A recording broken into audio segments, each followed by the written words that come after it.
कहाँ है नासा का खोजा हुआ नरक का दरवाजा? क्यों इसे लेकर डरे हुए हैं वैज्ञानिक? क्या है इस रहस्यमयी ब्लैक होल का राज?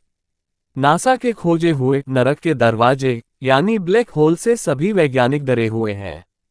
चलिए आपको इस नरक के द्वार के बारे में बताते हैं और ये भी बताते हैं कि ये कितना खतरनाक है।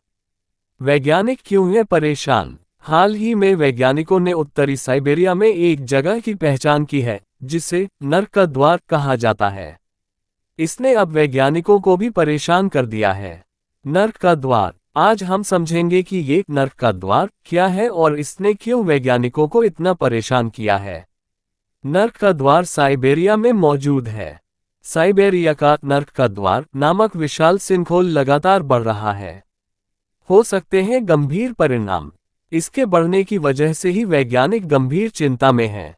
इस सिंखोल, जिसे बातागाइका क्रेटर के नाम से भी जाना जाता है, जलवायु परिवर्तन के कारण तेजी से फैल रहा है और इसके गंभीर परिणाम हो सकते हैं।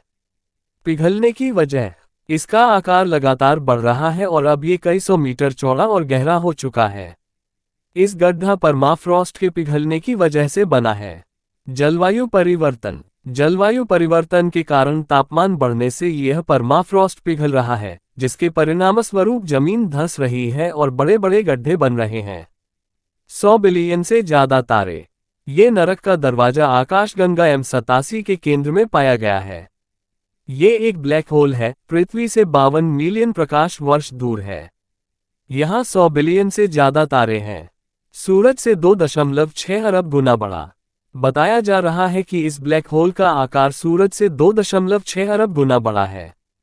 इसको वैज्ञानिकों ने इस नरक का द्वार कहते हैं, लेकिन आज तक इसका केंद्र वैज्ञानिकों के लिए एक रहस्य बना हुआ है। ग्रेविटेशनल पावर, ये ब्लैक होल अपने ग्रेविटेशनल पावर से अंतरिक्ष और समय के विकृत कर देता है। इसलिए इसे रहस्यमयी माना जाता है। ऐसे में इसे देखना और समझना दोनों मुश्किल है।